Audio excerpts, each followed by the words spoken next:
BA पाठ तृतीय राजनीति विज्ञान एमडीएस यूनिवर्सिटी अजमेर के विद्यार्थियों, मैं डॉक्टर गैब्रियल खान से आचार्य राजनीति विज्ञान राजकीय महाविद्यालय अजमेर। हमारा जो विषय था वो था जॉन लॉक के राज्य की विशेषताएं, salient features of state according to Locke. Locke के अनुसार राज्य की विशेषताएं, salient features of state according to Locke. इसमें हमने किया था प्राकृतिक जो अवस्था थी उसकी कमियां क्या थी, 3 प्रकार की कमियां बताई थी हमने, और राज्य के 3 प्रकार के कार्य बताए थे। उसके बाद हम कर रहे थे राज्य की विशेषताएं। 3 कमियां और 3 कार्यों के बाद हमने किया था राज्य की विशेषताएं। राज्य की विशेषताओं को 6 भागों में विभाजित किया गया है। 6 भाग थे, जिसमें से पहला दूसरा हमने कर लिया था। पहला था राज्य सहमति पर आधारित। राज्य सहमति पर आधारित, state is based on consent. दूसरा था सीमित और मर्जी। दूसरा था राज्य जन कल्याण का एक साधन। State as a means for the good of the community. ये 2 हमने कर लिए थे। तीसरा पॉइंट जो आज हम करेंगे वो आता है सीमित और मर्यादित राज्य। State is limited. लॉक का राज्य सीमित और मर्यादित था। लॉक ने जो राज्य प्रस्तुत किया था वो सीमित था और मर्यादित था, ना कि निरंकुश। सीमित था, मर्यादित था, निरंकुश नहीं था। लॉक का राज्य सीमित, मर्यादित था, निरंकुश नहीं था। लॉक का राज्य निरंकुश नहीं हो सकता। लॉक का राज्य किसी भी परिस्थिति में निरंकुश नहीं हो सकता था, क्योंकि उस पर बहुत सी सीमाएं थी। उस पर बहुत सारी सीमाएं लॉक ने लगाई थी। पहली सीमा जो लॉक ने लगाई थी वो यह थी कि राज्य अपनी सत्ता जनता से ग्रहण करता है। राज्य क्या करता है? अपनी सत्ता जनता से ग्रहण करता है, अपनी सत्ता जनता के द्वारा प्राप्त करता है। पहली सीमा जो लगाई थी कि राज्य अपनी जो सत्ता है वो जनता से ग्रहण करता है। दूसरी यह कि राज्य को यह सत्ता या अधिकार न्यास ट्रस्ट के रूप में कुछ विशेष उद्देश्यों की पूर्ति के लिए दिया गया था। न्यास ट्रस्ट के रूप में कुछ विशेष परिस्थितियों, विशेष उद्देश्यों की पूर्ति के लिए दिया गया था। इसलिए राज्य निरंकुश नहीं हो सकता। राज्य पे सीमाएं लगी हुई थी, राज्य निरंकुश नहीं हो सकता। लॉक के अनुसार, इन्वर्टेड कॉमास में लेना, मनुष्यों द्वारा राज्य का निर्माण का उद्देश्य संपत्ति का संरक्षण है। इन्वर्टेड कॉमास में लॉक क्या कह रहा है? लॉक के अनुसार मनुष्य द्वारा राज्य का निर्माण का उद्देश्य संपत्ति का संरक्षण है। मनुष्य ने जो राज्य, इन्वर्टेड कॉमास बंद कर देना, मनुष्य ने जो राज्य का निर्माण किया है वो राज्य का निर्माण इसलिए करता है कि वह उसकी संपत्ति को संरक्षित करे। संपत्ति का संरक्षण है, उसकी संपत्ति का संरक्षण है। अतः राज्य कभी भी नागरिकों की संपत्ति का अपहरण नहीं कर सकता। राज्य कभी भी नागरिकों की जो संपत्ति है उसका अपहरण नहीं कर सकता, उसको वापस नहीं ले सकता, उसको छीन नहीं सकता। राज्य किसी भी प्रकार से उसका अपहरण नहीं कर सकता एवं कभी भी ऐसा कोई कार्य नहीं कर सकता। ऐसा कोई भी कार्य नहीं करेगा, कभी भी ऐसा कोई कार्य नहीं कर सकता जो इस मूल उद्देश्य के प्रतिकूल हो, जो इस मूल उद्देश्य के विपरीत हो। ये जो मूल उद्देश्य है राज्य के निर्माण का, इससे अगेंस्ट हो, इससे प्रतिकूल हो, इससे अगेंस्ट हो। राज्य तो इस उद्देश्य रूपी न्यास का संरक्षक, संरक्षक का मतलब ट्रस्टी। राज्य तो इस उद्देश्य रूपी न्यास का संरक्षक है। क्या है राज्य? इस उद्देश्य रूपी न्यास, ट्रस्टी, न्यास का संरक्षक ट्रस्टी है। ट्रस्ट और ट्रस्टी में यह भाव निहित होता है, ट्रस्ट और ट्रस्टी जो उसमें यह भाव निहित होता है कि सरकार की शक्तियाँ सीमित है। सरकार की जो शक्तियाँ हैं वो सीमित हैं, सरकार की शक्तियाँ सीमित हैं, और यदि सरकार ट्रस्ट की सीमाओं का उल्लंघन करती है, यदि सरकार ट्रस्ट की सीमाओं का उल्लंघन करती है तो समाज को अधिकार है, समाज को ये अधिकार है, क्या अधिकार है? समाज को अधिकार है कि सरकार को भंग कर दे। यदि सरकार मनुष्य के विपरीत जाती है या समाज के विपरीत जाती है तो समाज को ये हक है कि वह सरकार को भंग कर दे, सरकार को भंग कर दे। उदाहरण के लिए, उदाहरण दिया है या लॉक ने, उदाहरण के लिए यदि किसी व्यक्ति को धर्मशाला या मंदिर बनवाने के लिए रुपया दिया जाता है, यदि किसी व्यक्ति को मंदिर या धर्मशाला बनवाने के लिए रुपया दिया जाता है, पैसा दिया जाता है, तो वह इसका व्यय अपने मनमाने ढंग से किसी भी तीसरे काम में नहीं कर सकता है, मनमाने ढंग से किसी भी तीसरे काम में नहीं कर सकता है। उसे रुपया दिया मंदिर या धर्मशाला बनवाने के लिए, तो उसी रुपये को वो उसी में प्रयोग करेगा, उसी में व्यय करेगा, उसी में खर्च करेगा, मनमाने ढंग से दूसरे काम में खर्च नहीं कर सकता।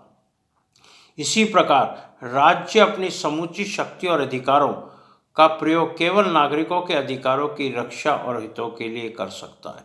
इसी प्रकार राज्य भी अपनी समूची शक्ति और अधिकारों का प्रयोग, जितनी भी शक्ति और अधिकार उसके पास है, शक्ति और अधिकारों का प्रयोग केवल नागरिकों के, उसके जो नागरिक हैं उसके अधिकारों की रक्षा और हित के लिए कर सकता है, उस नागरिकों के अधिकारों की रक्षा करने के लिए और उनके हितों के लिए कर सकता है। जिस प्रकार धन का दुरुपयोग करने पर ट्रस्टी को अपने पद से हटा दिया जाता है, जिस प्रकार यदि धन का दुरुपयोग करता है ट्रस्टी जो धन के ऊपर जिसको मालिक बनाया गया है, यदि वो धन का दुरुपयोग करता है तो उसे उसके पद से हटा दिया जाता है। उसी प्रकार राजसत्ता भी यदि अपने अधिकारों और कर्तव्यों का पालन ना करे तो उसे भी पद से हटा दिया जा सकता है। यदि राजसत्ता अपने अधिकारों और कर्तव्यों का दुरुपयोग करे या उनका पालन ना करे, दुरुपयोग करे या अपने कर्तव्यों का पालन ना करे, तो उसे पद से हटा दिया जाता है, उसे पदच्युत किया जा सकता है, उसे पद से हटाया जा सकता है। तो ये था तीसरा पॉइंट, सीमित और मर्यादित राज्य। लॉक का राज्य सीमित है और मर्यादित है। लॉक का राज्य निरंकुश नहीं है, क्योंकि कई प्रकार की सीमाएं लॉक ने अपने राज्य पर लगाई है। राज्य का प्रमुख कार्य व्यक्ति की संपत्ति का संरक्षण करना है।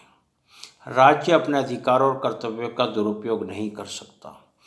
राज्य को जो अधिकार दिए गए हैं उनका सदुपयोग करेगा। राज्य यदि समाज के विरुद्ध जाता है तो समाज उसे भंग कर सकता है। राज्य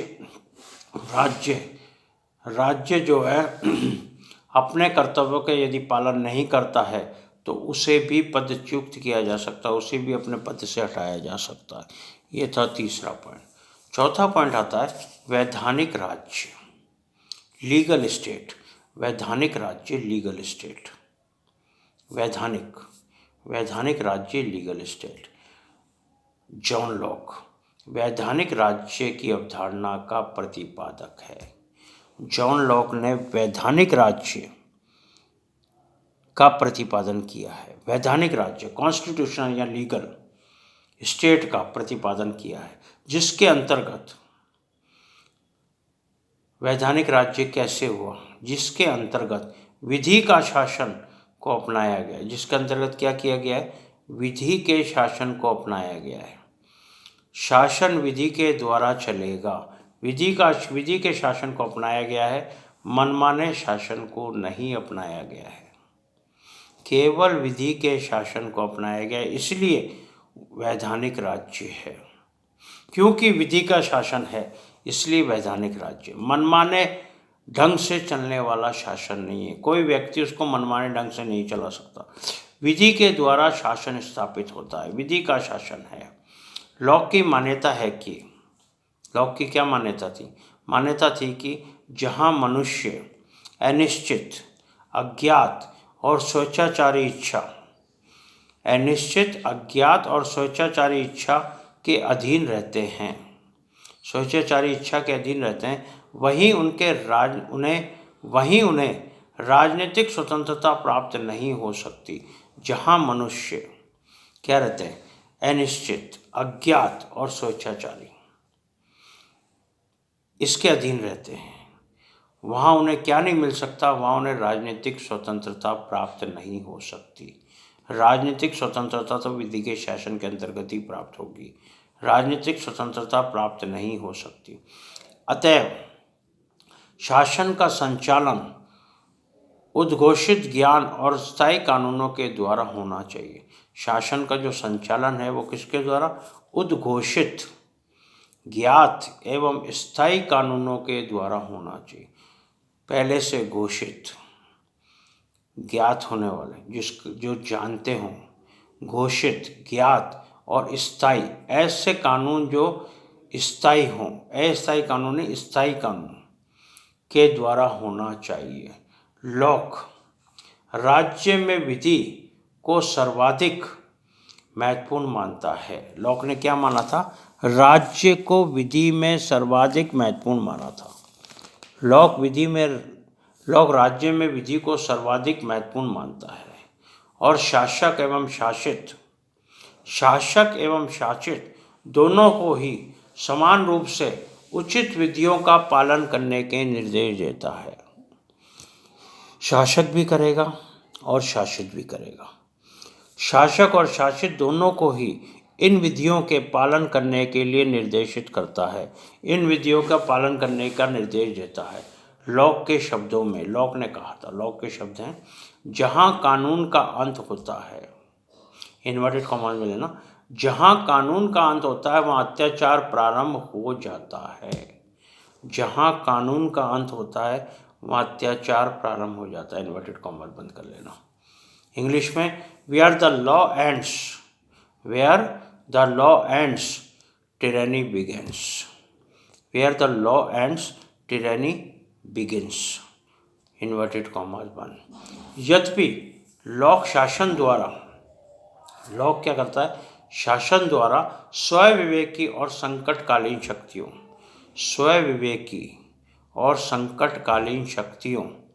शक्तियों के प्रयोग को स्वीकार करता है। स्वविवेकी और संकटकालीन शक्तियों के प्रयोग को स्वीकार करता है, लेकिन उसका कथन है, लेकिन उसने कहा है कि ये शक्तियाँ विधि के शासन की पूरक हैं। ये जो शक्तियाँ हैं स्वविवेकी और संकटकालीन, ये विधि के शासन की पूरक हैं, विकल्प नहीं है। पूरक है, विकल्प नहीं है।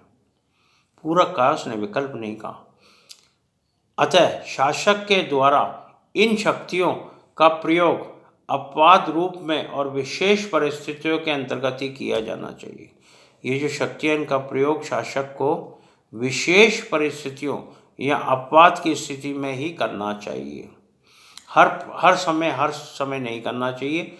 ये जो स्वविवेकी और आपातकालीन शक्तियाँ हैं, इनका प्रयोग परिस्थितियों के अंतर्गत किया जाना चाहिए। विशेष परिस्थितियाँ या अपवाद की स्थिति में, विशेष परिस्थितियों में किया जाना चाहिए। संक्षेप में यदि हम देखें तो वैधानिक राज्य का विचार लॉक की बहुत बड़ी देन है। वैधानिक राज्य का जो विचार है वो लॉक की सबसे बड़ी देन है।